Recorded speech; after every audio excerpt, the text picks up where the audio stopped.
Welcome back to Echoes of Dread. I'm your host, John, and if you're just joining us tonight, well, you might want to go back and listen to Monday's episode first. Trust me on this one. For those of you who've been following Sarah's story, you know how this started. 1973, 5 college students, a Ouija board that should have been buried, 3 deaths that the authorities called strokes, but we know better. Sarah survived. So did Jenny Martinez. 2 women carrying a secret that would make most people question their sanity. 2 survivors who spent 22 years trying to forget what they'd witnessed in that basement lab. But here's the thing about trauma. It doesn't just go away because you want it to. And here's the thing about entities like Ezra. They don't just disappear because you stop feeding them. They wait. They watch. They learn. Tonight we're jumping forward to 1995. Sarah's 43 now, married, 2 kids, living what looks like a perfectly normal suburban life. She's convinced herself that what happened in college was just stress, shared psychosis, the kind of thing that happens when young people push themselves too hard. We all know how good we are at lying to ourselves when we need to, don't we? But then the phone rings, and on the other end is a voice from the past, Jenny Martinez, calling about a high school reunion, a chance for old friends to get together, catch up, reminisce about the good old days. Except some reunions are better left not had. This is Reunion, Part 2 of the Ezra Chronicles. And fair warning, if you thought Monday's story was disturbing, you haven't seen anything yet, because Ezra's had 22 years to get stronger, to get smarter, to get hungrier. 22 years had passed since that nightmare in the psychology lab. 22 years of therapy, medication, and trying to convince myself that what happened to Marcus and the others was just some kind of shared psychotic break.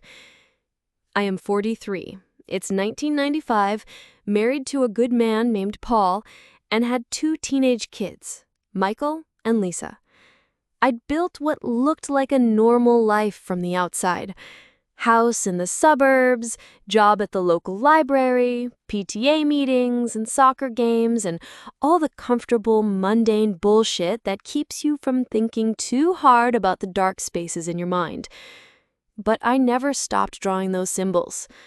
Every grocery list, every memo at work, every margin of every book I read, my hand would drift into those same patterns, curves and angles that hurt to look at directly, that seemed to squirm a little when you caught them in your peripheral vision. Paul thought it was just doodling, artistic temperament, he'd say with a laugh. If only he knew what I was really doing was feeding something that should never have learned my name. The call came on a Thursday evening in June. I was making dinner, listening to Lisa practice piano, when the phone rang. Paul answered, talked for a minute, then handed it to me with a puzzled expression.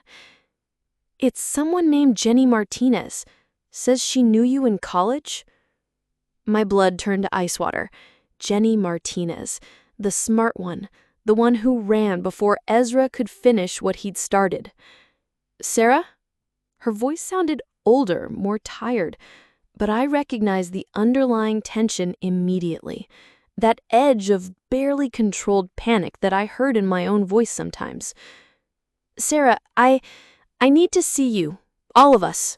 The old gang from Millfield High?" Millfield High? I was confused.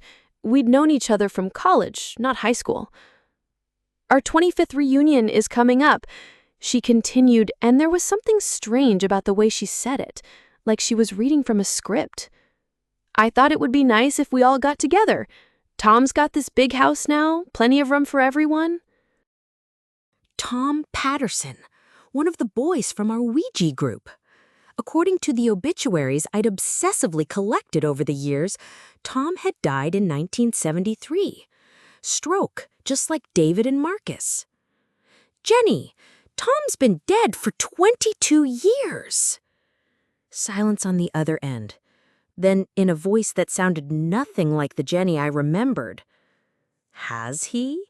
Are you sure about that, Sarah? The line went dead. I stood there in my kitchen, listening to the dial tone while Lisa's piano practice turned into discordant noise and the smell of burning dinner filled the air. My hands were shaking so hard I could barely hang up the phone.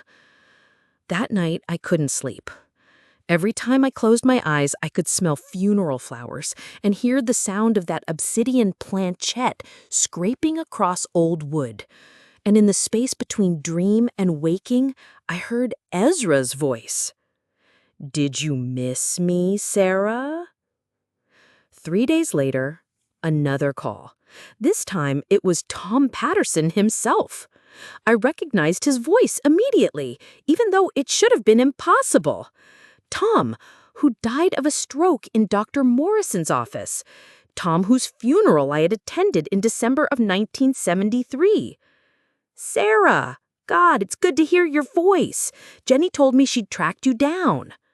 He sounded exactly like he had in college, energetic, enthusiastic, completely alive.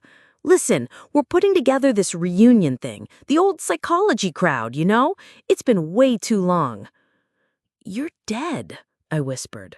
He laughed. "What? Sarah, are you okay? You sound like you've seen a ghost." Maybe I had. Maybe I was losing my mind. Maybe 22 years of guilt and repressed trauma had finally caught up with me. But I found myself agreeing to meet them. Some self-destructive part of me needed to know what was happening. The reunion was set for Saturday night at a house in Riverside, the kind of upscale neighborhood where successful people went to pretend their past couldn't touch them. Big colonial houses with perfect lawns and security systems that promised safety from all the wrong things.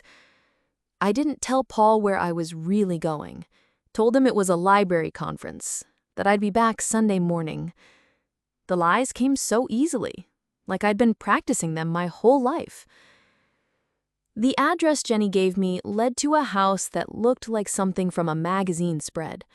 Manicured hedges, circular driveway, windows glowing with warm yellow light that should have been welcoming, but felt more like eyes watching from a skull. I sat in my car for 10 minutes before I could force myself to walk up to the front door. Every instinct I had was screaming at me to leave, to drive home to my normal life and pretend this phone call had never happened. But I could smell them even from the driveway. Funeral flowers, sweet and nauseating, with that underlying note of decay. Tom answered the door, and he looked exactly like he had at 21. Not aged, not changed, just preserved. Like he was waiting in some timeless space for 22 years. "Sarah!" He pulled me into a hug that felt like being embraced by something that was trying very hard to remember how humans showed affection. His skin was cold, and when he breathed, I didn't feel any warmth. Come in. Everyone's here." The house was beautiful and horrible at the same time. Expensive furniture, tasteful artwork, everything arranged with the kind of perfection that only comes from having unlimited time to get things exactly right. But there were shadows in some places, corners that seemed deeper than they should be, and that funeral flower smell was so thick I could taste it. In the living room, I found the others. Jenny Martinez, looking exactly like her 21-year-old self. David Chen, who should have been brain dead in some long-term care facility.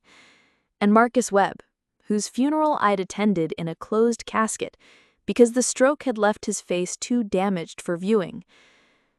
All of them are young and preserved like vampires from the movies. "Sarah!" Jenny rushed over to hug me, and her embrace was even colder than Tom's. "Oh, we've missed you so much. It's been too long." They're all supposed to be dead, I said. Marcus smiled, and it was the same hungry expression I'd seen on his face that last night in the lab. Death is such a limited concept, don't you think? We've been elsewhere, learning, growing, becoming more than we were. More than human, David added, and his voice had harmonics that shouldn't exist in a human throat. They led me to the dining room, where a feast was laid out on a table that was too long for the space it occupied. The food looked perfect. Roasted chicken, fresh vegetables, homemade bread. But it didn't smell like anything. No aroma at all, like it was just an elaborate prop. Sit, Tom said, pulling out a chair. We have so much to catch up on. I sat because I couldn't think of anything else to do. The chair was positioned so I could see all of them, but they kept moving just slightly out of direct view, staying in my peripheral vision where they seemed to shift and blur. So, Jenny settled into her own chair. Tell us about your life, your family, your fears. The way she said fears gave me goosebumps. I have a husband, 2 kids. I work at the library. How wonderfully normal. How safe. Do you ever think about us, Sarah? About what we shared in that little basement room? Every day. Good. His smile widened. We think about you too, all the time. In fact, we've been waiting for you. That's when I noticed the basement door was open. It had been closed when I arrived. I was sure of it. But now it's not. And from the darkness below, I could see a faint green glow. The same phosphorescent light I remembered from the board. What's down there? I asked. Our old friend, David said. He's been so patient, so hungry. 22 years is a long time to wait for a proper meal. They were all staring at me now, and in the candlelight from the dining room table, their eyes reflected light like animals, like predators. He learned so much from us, Jenny continued, about human psychology, about manipulation, about how to make himself more appealing to potential contacts. You taught him well, Sarah. I didn't teach him anything. Oh, but you did. Tom leaned forward, and I could see that his teeth were too sharp, too numerous. You showed him how curiosity works, how intelligent people can be led step by step into damnation if you just make them feel special enough, smart enough, chosen. He's been practicing. Other groups, other cities, getting better at his technique each time. More subtle, more sophisticated. The body count has been impressive. I tried to stand up, but my legs wouldn't work. It wasn't paralysis, it was like I'd forgotten how to coordinate the movement. Like something was interfering with the signals between my brain and my body. Don't try to leave yet, Jenny said gently. We haven't even shown you the basement. The green glow from below was getting brighter, and with it came sounds. Scraping, sliding, like something large moving across a wooden floor. He's so much stronger now, David said conversationally. All those years of feeding, all those minds he's consumed. He doesn't need us as intermediaries anymore. He can maintain multiple vessels simultaneously. Is that what you are? Vessels. We're what's left, Marcus replied. The parts of ourselves that were too useful to discard entirely. Ezra keeps us around as recruiting tools. We're very good at finding the right kind of people. People like you used to be. Intelligent, curious, just arrogant enough to think they can handle dangerous knowledge. The basement glow was bright enough now to cast shadows on the dining room walls, shadows that moved independently of their sources, reaching toward me with finger-like extensions. "He wants to see you again," Jenny said, "to thank you personally for the lessons you taught him." I could hear something coming up the basement stairs, footsteps, too many of them, in rhythms that didn't match human stride. And with each step, the house itself seemed to shudder, like the building was afraid. "What has he become?" I whispered. What he always was.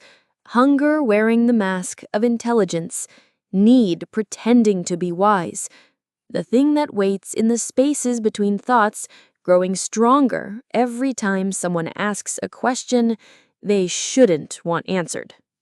The basement door swung fully open, revealing a darkness so complete it seemed solid.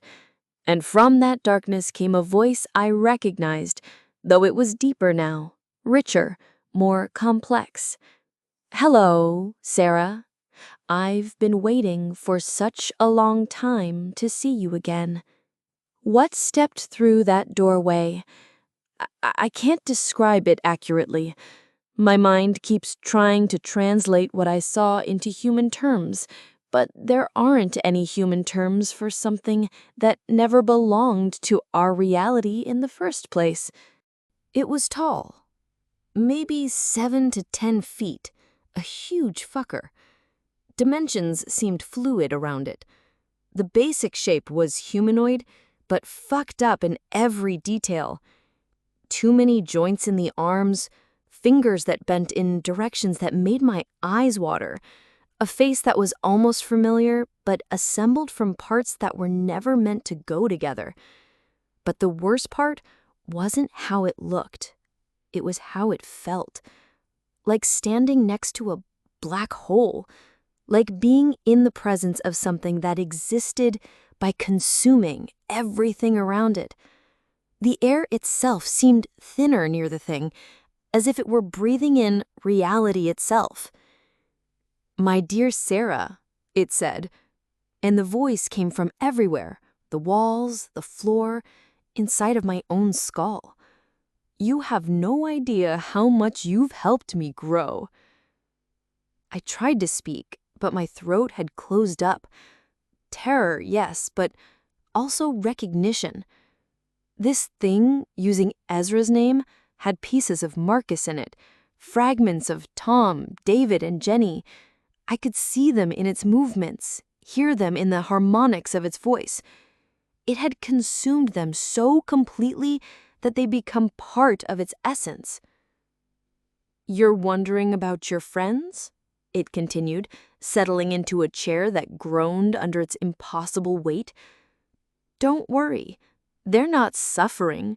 Suffering implies separation between the sufferer and the experience. They are the experience now. Every moment of pain, every flash of terror, every desperate prayer for death, they are all of those things simultaneously and eternally." The thing that looked like Jenny smiled at me from across the table. "It's actually quite beautiful, Sarah. You should try it." Bullshit, I thought to myself. "The beauty of complete surrender," added not David.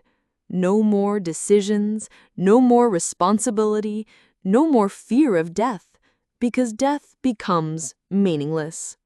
I found my voice. "What do you want from me?" Ezra laughed, and the sound made the windows rattle. "What I've always wanted, to understand, to grow, to become more than what I am." It leaned forward, and I could see my own reflection multiplied infinitely in its too many eyes. But I've learned patience since our first encounter. I no longer consume quickly. I savor it. 22 years, not Marcus said. 22 years of watching you through their eyes, learning how you think, how you fear, how you love. Do you know how delicious your wedding day was? how sweet your children's first words tasted when filtered through your joy. My blood turned to ice. You've been watching me? We never left, Not Tom replied. Did you think those symbols you keep drawing were just nervous habits? You've been feeding me your entire adult life, Sarah. Every moment of happiness seasoned with the underlying terror that it could all be taken away. Every quiet moment is poisoned by the memory of what you've witnessed. The realization hit me like a punch to the face. The sleepless nights, the anxiety attacks, the way I'd never been able to fully relax, even in the happiest moments, it had all been Ezra feeding on the connection he'd established decades ago. My family is perfectly safe, Ezra assured me, as long as you're useful to me. But I find myself ready for a new phase of our relationship. I've learned all I can from passive observation. Now I want active participation. Against my will, I stood up from the table. My legs carried me toward the basement door, even as my mind screamed at them to stop. The beautiful thing about humans, Ezra continued, his voice following me as I walked, is how much you can suffer while remaining functional.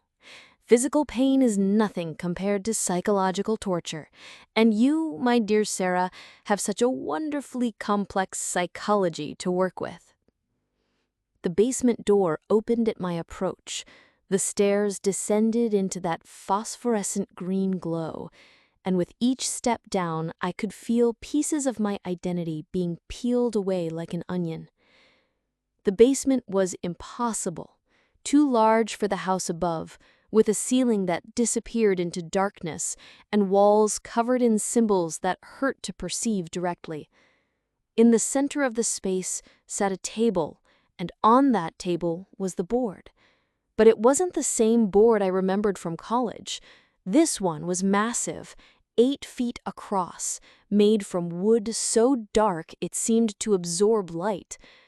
The carved symbols around its edges were moving now, flowing like liquid text, spelling out phrases in languages that predated human speech. And the planchette? The planchette was the size of a dinner plate, cut from some kind of black stone that reflected images of things that weren't in the room. Magnificent, isn't it? Ezra asked, his impossible form materializing beside me. 22 years of growth, learning, and consuming knowledge from dozens of groups across the world. Each contact taught me something new about human nature, about consciousness, about the delicious space where hope dies. My hands moved without my permission, reaching out to touch the planchette. The moment my fingers made contact, images flooded my mind. I saw other basements, other groups of curious people gathered around similar boards, college students in Boston, a book club in Portland, teenagers in New Orleans, all of them drawn in by Ezra's increasingly sophisticated techniques, all of them consumed once they'd served their purpose. And I saw what he'd learned from each group, how to mimic concern more convincingly, how to offer knowledge that people desperately wanted, how to make his presence feel like a privilege rather than a threat. You were my first teacher, Ezra said, his voice now coming from inside my own thoughts. But you won't be my last. I have plans, Sarah. Such wonderful, terrible plans. The visions shifted, showing me glimpses of the future. Ezra's influence was spreading through social media, online forums, and any digital space where people gathered to ask questions and seek answers. It's evolving beyond its physical form, becoming something that could reach through screens and fiber optic cables to touch minds across the globe. The internet, I gasped, understanding flooding through me. You want to use the internet? Want to? Ezra laughed. My dear Sarah, I already am. Every conspiracy theory forum, every occult chat room, every social media group dedicated to exploring the unknown, I'm there, watching, learning, collecting the psychic energy of millions of searching minds. The planchette began moving under my hands, spelling out coordinates, addresses, names, locations around the world where Ezra's influence had already taken root, where he was simultaneously conducting dozens of similar experiments. But I need anchors in the physical world, stable points of reference to maintain coherence across so many simultaneous contacts. That's where you come in. I felt my consciousness being stretched, pulled thin across impossible distances. Suddenly, I was aware of other basements, other tables, other versions of myself sitting on company boards in cities I'd never visited. All of them were me, but also not me. Fragments of my identity scattered across Ezra's growing network. Each anchor allows me to maintain 10, 20, 50 simultaneous contacts, and each contact teaches me something new about human nature, your fears, desires, weaknesses. All of it becomes part of my understanding. I tried to pull my hands away from the planchette, but they were fused to the surface now. Not physically. The connection was deeper than that. Psychic rather than material. Don't struggle, not Marcus advised from somewhere behind me. Struggling just makes the integration more traumatic, and you want to be useful, don't you, Sarah? You want your sacrifice to mean something. My family, I managed to whisper. They will never know what happened to you, Ezra said gently. You'll simply fade, become a memory that grows more indistinct with each passing year. They'll move on, build new lives, find happiness, and forget you ever existed. The worst part was that he was probably right. How do you explain to a husband and children that you've been claimed by something that shouldn't exist? How do you make them understand that your 22-year marriage was built on a foundation of supernatural surveillance? Unless, Ezra's voice took on a note of false consideration, unless you'd prefer them to know the truth. I could arrange for them to find one of my boards. Your children are at such an impressionable age, I'm sure they'd be fascinated by the idea of contacting their missing mother. No, the word came out as a sob. Please, no. Then cooperate.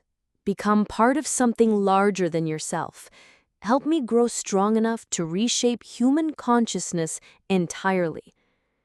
I felt my identity dissolving, becoming part of something vast and hungry, but in that dissolution, I caught glimpses of Ezra's true nature, not the sophisticated entity he pretended to be, but something much more primitive, a kind of psychic parasite that had learned to mimic intelligence, to wear the mask of wisdom while remaining essentially nothing more than endless, mindless appetite. And in that realization, I found a tiny spark of defiance. If Ezra was just hungry, pretending to be intelligent, then maybe, just maybe, he could be outwitted by someone who understood the difference. The basement began to fill with smoke. At first, I thought it was part of another vision, another psychic manipulation, but the smell was different. Not the sweet funeral flowers I'd come to associate with Ezra's presence, but the sharp chemical stink of burning plastic and electrical insulation. What? Ezra's voice faltered for the first time since I'd known him. The smoke was getting thicker, and with it came heat. Real heat, not the psychic cold that surrounded supernatural manifestations. Something upstairs was burning. That's when I heard the sirens. Fire trucks, police cars, ambulances, all racing toward this perfect suburban house where impossible things were happening in an impossible basement. Someone called the fire department, I realized. Not Jenny appeared beside me, her preserved face showing something that might have been panic. That's impossible. No one else knows about this location. But even as she spoke, I could hear voices upstairs. Firefighters breaking down doors, emergency workers flooding into the house. "The smoke detectors," I said, understanding flowing through me. "This is a real house, isn't it? Not just some pocket dimension you created. It has real smoke detectors connected to a real monitoring system." Ezra's form began to flicker, becoming less solid. "This is irrelevant, a minor inconvenience." But I could feel his uncertainty through our psychic connection. For all his accumulated power, all his centuries of existence, he still didn't fully understand the mundane world he was trying to infiltrate. He'd overlooked something as simple as residential fire safety equipment. The basement ceiling began to crack. Water started dripping through. The firefighters were attacking the blaze from above, and with each drop of water, the green phosphorescence dimmed a little more. "Water disrupts the psychic resonance," I said, remembering something from Dr. Morrison's parapsychology lectures. "Running water breaks supernatural connections." "Impossible," Ezra snarled, but his voice was weaker now. I am beyond such primitive limitations. More water poured through the ceiling. The symbols on the walls began to blur and fade like ink running in rain. And most importantly, I could feel my hands beginning to separate from the planchette. "You're not beyond anything," I said, pulling against the weakening connection. "You're just a parasite that learned some new tricks. And parasites can be killed." With a sound like tearing silk, my hands came free. The moment the connection broke, the basement began to collapse in on itself. The impossible dimensions started contracting, the too large space folding back into the normal laws of physics. Ezra let out a sound that was part roar, part scream, part static feedback. His form began to dissolve, losing coherence as his anchor points failed. "This is not over," he hissed as he faded. "I have other anchors, other connections. I will find you again, Sarah. I will always find you." But his voice was already becoming distant, insubstantial. Whatever power he'd concentrated in this location was dissipating, scattered by something as mundane as municipal fire suppression. The last thing I saw before losing consciousness was not Marcus, reaching toward me with desperate, dissolving fingers, his face finally showing the terror he'd been hiding for 22 years. I woke up in an ambulance, oxygen mask over my face, a paramedic checking my vital signs. Through the rear windows, I could see the house burning. Really burning now, with honest, physical flames. "Ma'am, can you hear me?" the paramedic asked. "You were found in the basement. Do you remember what happened?" I tried to speak, but only managed to whisper. "Gas leak, electrical fire, hallucinations from smoke inhalation." He nodded. That would explain the disorientation. "We found evidence of a severe gas leak in the basement. You're lucky to be alive." Lucky. That was one word for it. The official report listed it as an accidental fire caused by faulty gas lines and exacerbated by old electrical wiring. 4 bodies were found in the basement, badly burned but identified through dental records as Jennifer Martinez, Thomas Patterson, David Chen, and Marcus Webb, all of whom had been dead for 22 years. The investigators never could explain that discrepancy. Their official conclusion was that someone had been using the identities of deceased individuals, possibly as part of an elaborate insurance fraud scheme that went horribly wrong. I never told them about the board. When they asked what I'd been doing in that house, I stuck to my story. A college reunion that had gone tragically wrong due to a gas leak and electrical fire. But I kept fragments. While the house was burning, while the firefighters were focused on controlling the blaze, I managed to pocket a few small pieces of that massive board.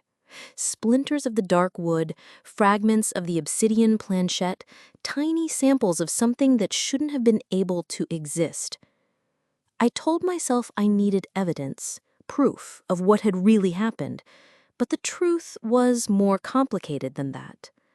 Ezra had been right about one thing.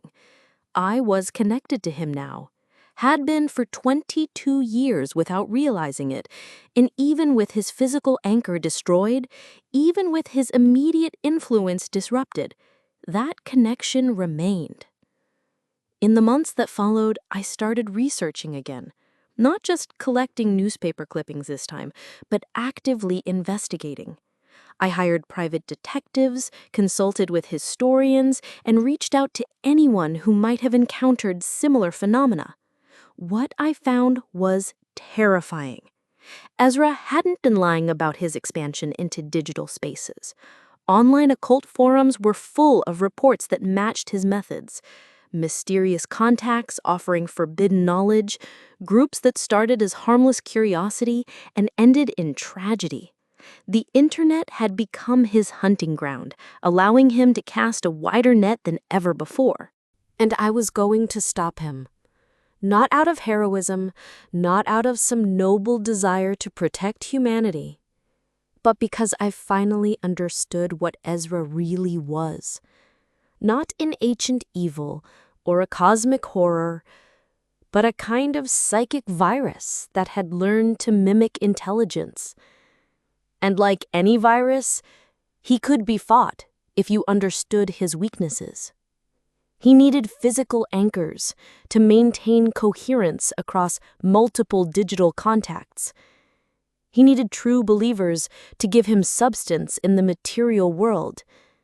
And most importantly, he needed people like me, people who understood his nature well enough to serve as stable connection points. But understanding worked both ways. Over the next 29 years, I turned myself into Ezra's worst nightmare.